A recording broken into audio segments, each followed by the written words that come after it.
I am not going to quit trading whatever it takes. No, I will never quit trading. Why? I already saw a small percentage result of my trading career early last year on the first quarter by month of March. I turned my 1,200 pesos into 250 to 350,000 pesos. And ang isa sa mga ginawa ko bago maubos yung profit na yon, okay, marami akong binili. Kumbaga, nilabas ko yung mga profit ko para makita ko kung kaya kong makapag-withdraw or makapag-take profit outside the market in real world, okay, to motivate myself that I can pull up some profit in the market. Okay, so mamaya ipapakita ko siya sa inyo, i-share ko yung screen ko kung ano yung mga binili ko last time nung feel ko malapit ng matalo yung funds na from 1,200 pesos and napalago ko siya to 250 to 350, hanggang doon lang siya.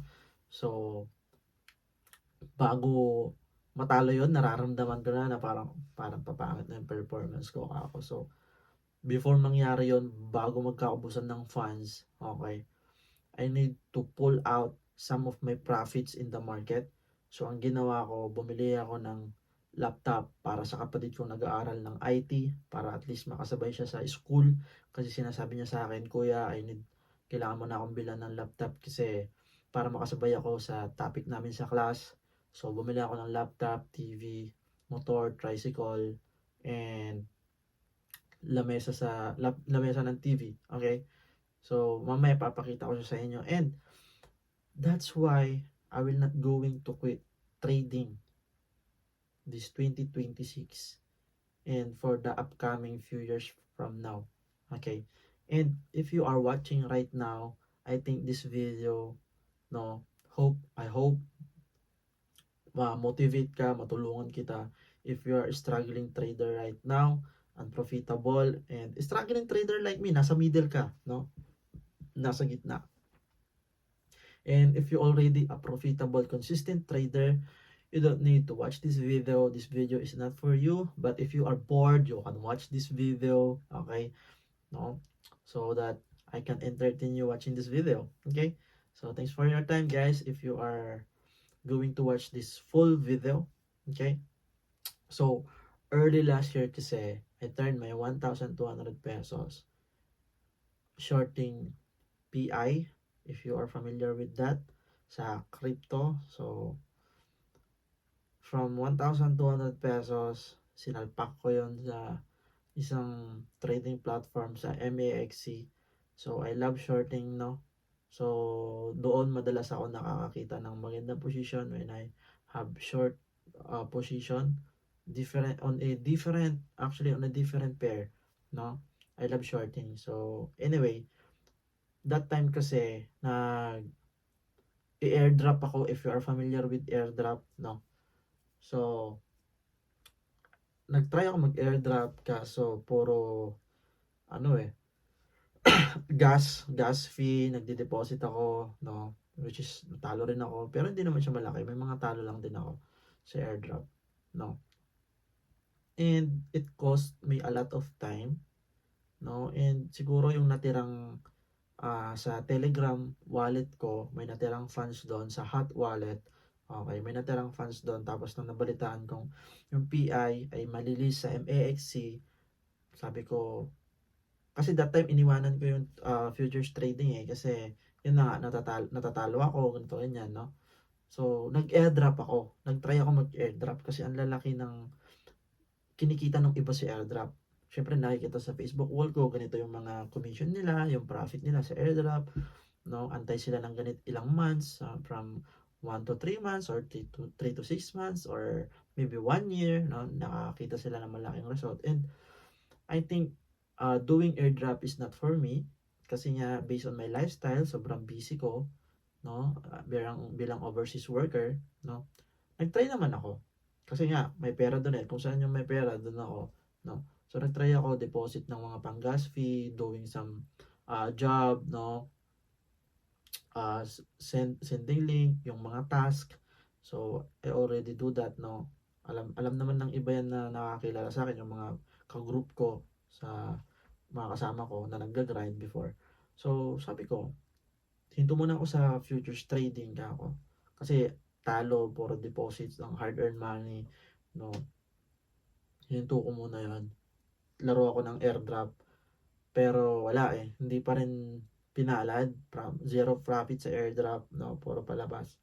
Sabi ko, may natira sa Telegram wallet ko, sa hot wallet. So, ang ginawa ko nung nalaman kong yung PI, since alam ko yung PI, maraming nag-farm, 'no, ang mentality ko nun, maraming magbebenta once na na-list sa isang, trading platform. So, na-list siya sa isang trading platform sa MEXC, since madalas yung mga bagong coin or token doon nililist. So, from Telegram wallet, 'no, nag-deposit ako doon ng, I think, $25 to $30, I think, 'no, or maybe $23. Basta 1,200 pesos 'yun, 'no. Nag-deposit ako doon sa platform na 'yun, sa MEXC. So, nag-antay ako ng first 5-minute pullback, 'no. So, all in ko siya. Nung naging $100, take profit ko siya. And nag-antay ako ng another pullback. I think that's 15-minute time frame, if I'm not mistaken, 'no. Nung nag-drop siya, wait ako ng 15-minute pullback. So, ang mga entry ko no'n that time, it's a fair value gap entry. So, all in ko yung $100, 'no. Kasi nga, ano yun, kumbaga, ano ba 'to, yung 1,200 pesos ko, it's, kumbaga sabi ko, win or lose, 'di ba?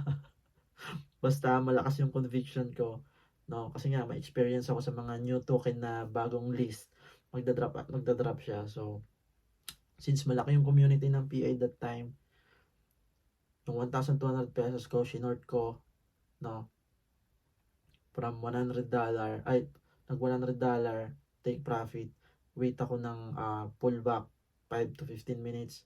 So, from $100 naging $300 siya, okay. So, dun nag-start nung yung $300 ko, siyempre dinivide-divide ko na ulit siya pang trade. Trade ako ng $50, $100, 'no. And after nung, first drop niya, I think, 'no, tumaas pa yon si PI, 'no. May trade ako that time, $100, I think. Naging 70,000 yung, profit ko na yon, 'no. 70,000 yung yun yung naging pinakamalaking profit ko that time. So, ang nangyari diyan, napalago ko siya, 'no. So, that time, napalago yung funds ko hanggang sa umabot ng 250,000 pesos to 350,000 pesos, 'no. Pero nung bumababa na, pumapangit na yung performance ko, hindi na ako nakakasabay sa market. Nag-withdraw na ako. So, ang mentality ko kasi that time, konti lang naman yung nilabas kong puhunan, and kung makakapagpalabas ako ng, gamit outside the market, at least dagdag motivation ko siya. Kahit na sa trading journey ko negative pa rin ako, I want to feel, 'no, na kahit papaano nanalo ako sa market. Kumbaga, I want to condition my mind, I want to condition my emotions na, kumbaga, it's not all about depositing my hard-earned money in the market, no. I want to pull out some profit. So, ganun yung nasa mindset ko. I want to build some confidence, 'no, sa trading career ko, sa trading journey ko, how I read the chart, 'no, how I enter, how I put some stop loss and take profit. So, I want to build my self-confidence that time. Kasi nga from 1,200 pesos, napalago ko ng gano'n kalaki, 6 digits. So, sabi ko, I want to build some confidence pa, 'no. Kaya ayun, papakita ko sa inyo kung nakailang withdrawal din ako, 'no. I think mga 4 or 5, okay. And that time, last October, 'no, yung meron akong one good trade na nag-profit ng 6 digits, it's 100,000 pesos. I think last year 2025, it's one of my goal. Sabi ko kasi dati by 2025 or this year, sabi ko gusto ko makakuha or makapag-take profit ng sa isang trade, makapag-take profit ako ng 6 digits. So, yun, nakapag-take profit naman ako, guys. No? At least yung isa sa mga goal ko, nagawa ko, yung 6 digits profit in one good trade is nangyari, no? So, this year 2026, I have some goal na hopefully sana magawa ko, no? Kung ano yung naging performance ko last year 2025, and kahit na nag-enter ako by 2026 na negative, no? Lalo na sa prop firm kasi I want to pursue prop firm trading, to be honest. I want to pursue prop firm trading. Kasi I saw the potential no? Pag nakapasa ka, enroll ka lang sa mga challenges, pag nakapasa ka, you will get multiple, mamumultiply yung funds mo, mabibigyan ka ng malaking account. At least, hindi ka mamumroblema ng malaking capital. Sila mismo yung magbibigay sa'yo. Kumbaga, you are working under the billion-dollar company once na pumasa ka sa company nila. So, ayun na nga. To cut the long story short, no, balik tayo sa topic natin. So, last year, October 2025, na-hit ko yung first goal ko kasi I want to get a result na makapag-produce ako ng isang trade na ang profit ay 6 digit. So, nagawa ko naman siya, pero hindi na siya naulit, no? Pero at least na-withdraw ko yung profit na yun, 6 digit, no? Anyway, back tayo sa laptop ko. Papakita ko sa inyo, meron akong short presentation dito sa video na to. Okay, sana tapusin nyo and sana makatulong sa inyo, no? So, ayun na nga. Let's go. Hey guys, we're here in my laptop right now. So, dito may share ako sa inyo dito saglit. Okay. So, ito, share ko sa inyo kung bakit I will not going to quit whatever it takes, whatever happen. Okay, I will not going to stop trading. I will not going to quit trading. No, because I already saw a small result early last year. Okay, early last year. Okay. So anyway, bago ko i-share sa inyo yung mga naging withdrawal ko, okay? So, dito, dagdag ko lang to sa topic natin. Having a self-belief on yourself. Okay. Self-belief is very important on your trading career. No matter how good your trading strategy and great as a trader, without self-belief on your own capabilities, trading in long term will not work for you because market is unknown and will humble you with multiple losses to the point you'll question yourself if this is still worth it to continue as a career. So having a self-belief will help you grow and survive in the market in the long run. Yung self-belief mo kasi, for me, para sa akin lang, based on my personal perspective, no, kapag may self-belief ka, no, self-confidence ka, outside the market, no, kayang-kaya mong labanan yung stress, yung emotional burden, or, psychological stress in the market. That's why you need to have self-belief, self-confidence para ma-build mo yung tough mentality mo. Okay? So, kapag tough ka mag-isip, no, inside and outside the market, kayang-kaya mong labanan yung mga multiple losses mo, no? Kasi nga, all the trading strategy for me is working naman talaga, no? Kanya-kanya lang tayo ng trip kung ano yung gusto nating trading strategy na gamitin or technical, no? Nasa ibang tao na lang yon if they will bash your trading strategy or what. Pero for me, no, lahat ng strategy nagwo-work siya. Hindi mo naman siya depende naman sa'yo kung gusto mong aralin lahat, marami kang oras, aralin lahat ng trading strategy or technical strategy, nasa sa'yo yan kung gusto mong aralin lahat, marami kang time. But for me, kung ano na yung nag-work sa akin or working sa akin, stick na ako doon, no? pinifix ko na lang yung sarili ko. That's why I'm not going to quit on this journey. No? And as I said, every trading strategy is working. It's all depends on you. Okay? So if you saw a trader na binabash yung is trading strategy na ganito ganyan, so well, it's up to you kung i-adapt mo yung ganong mentality nila. Ako kasi hindi ko ina-adapt yung ganon, no? So sa akin, profitable ka man or hindi, as long as you know how to respect a trader, you know how to respect the strategy is, no, I'll give you respect. But if you don't have respect sa strategy na ginagawa ng iba or respect sa ibang tao, I don't give a fuck on you, guys. So, yun yung mentality, I don't give a fuck. Ang pakialam sa'yo. So, para sa akin, dapat may self-belief ka, may self-confidence ka. No? So, doon papasok yung shinare ko sa first video ko na you need to build your daily winning habit. Sobrang importante yon para ma-build mo yung self-belief mo inside and outside the market. Self-belief, self-confidence. You need to build your self-confidence.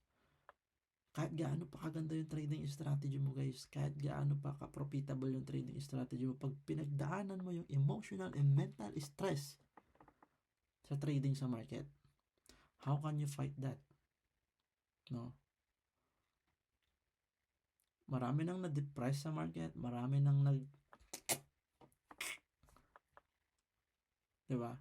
How can you fight that kind of stress? You need to have tough mindset, guys. Ako na nagsasabi. Anyway, no, shinare ko lang yan. That's why you need to build a winning habit daily. Read books, journal, workout, running on the weekend, no, fixing your bed when you wake up. That's very important. Accumulate small winning habit daily. No, listening to different podcasts. No, do not forget yourself. No, ako kasi nakalimutan ko yung sarili ko along the journey. That's why I am rebuilding myself. That's one of the topic na gusto kong i-share. Do not forget yourself. Do not forget your hobby. No, if you have a hobby outside the market, no, pause and reflect. Balik ka dun. No, gawin mo yung mga nakakapagpasaya sa'yo emotionally and mentally. Okay? So, self-belief, yun lang. Na-share ko lang. Anyway, that's why I will not going to quit because I already saw a small wins outside the market. Okay? So, short sharing. So, this is my first withdrawal early last year, 2025. So, it's a 55,000, no? This laptop is gigabyte. Okay?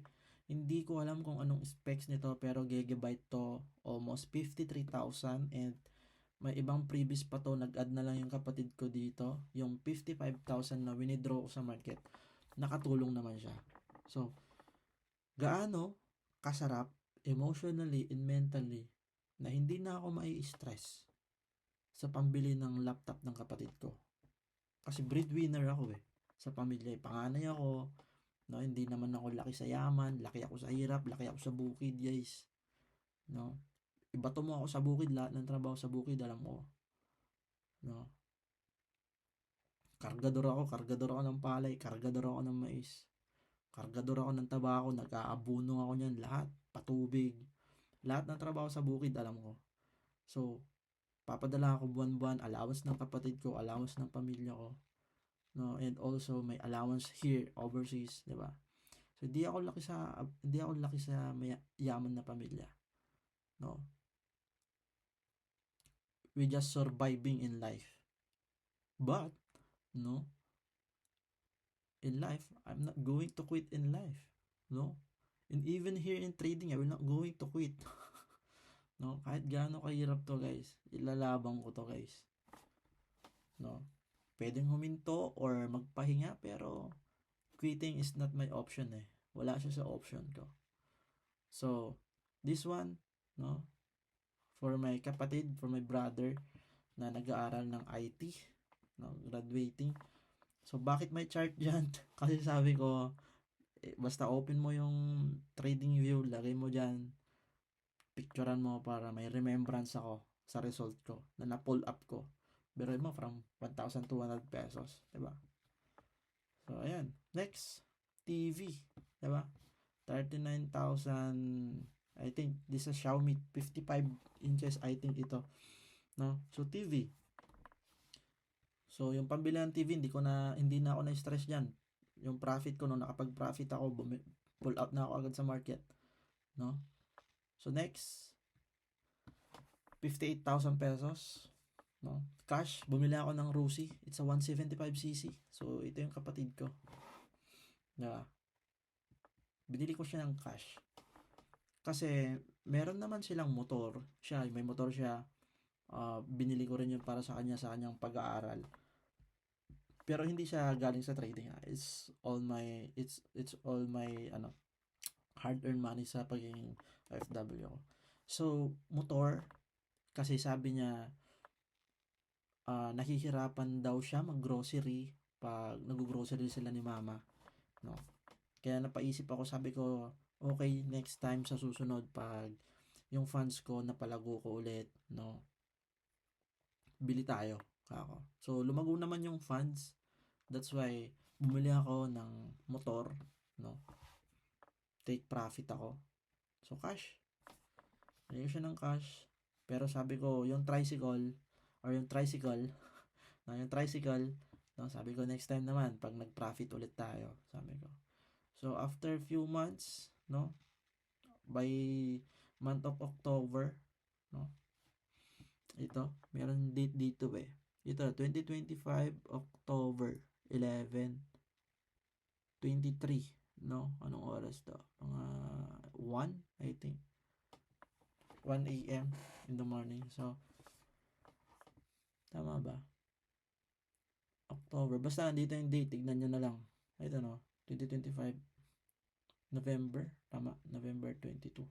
So, ayan. Nandito yung date. No, I hit my first 6-digit profit.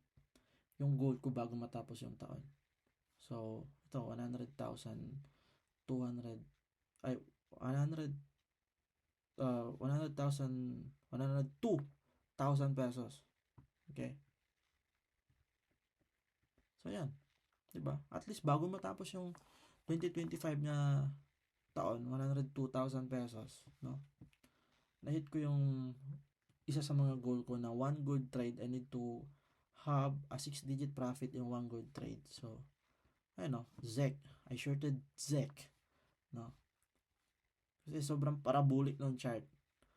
So, that time, sabi ko, hindi na healthy tong market na to. Bababa at bababa to. So, I shorted ZEC pair. That's why, na-hit ko yung goal ko na 102,000 pesos. Okay. Ayan, no? So, 'di ba? After kong bumili ng tricycle, ay ng motor sa isa kong withdrawal. So, nakailang withdrawal din ako niyan. No? 1, 2, 3, 4. So, naka 4 withdrawal ako bago matapos yung taon, 'di ba? So, gaano kasarap na sa pakiramdam ko na feeling ko wala nang nangyayari sa trading career ko. Tangina, puro na lang deposit, shit. 'Di ba? Pero kahit papaano binigyan ako ng kumbaga yung isang click na gano'n, binigyan ako ng hope, 'di ba? Siyempre sa faith na rin. Hindi naman nawawala yung faith ko kay God, no. So I always pray. I also always pray, no. Never nawala yan sa prayers ko. Na sana someday bigyan niya ako ng clarity in the market, no, sa journey ko.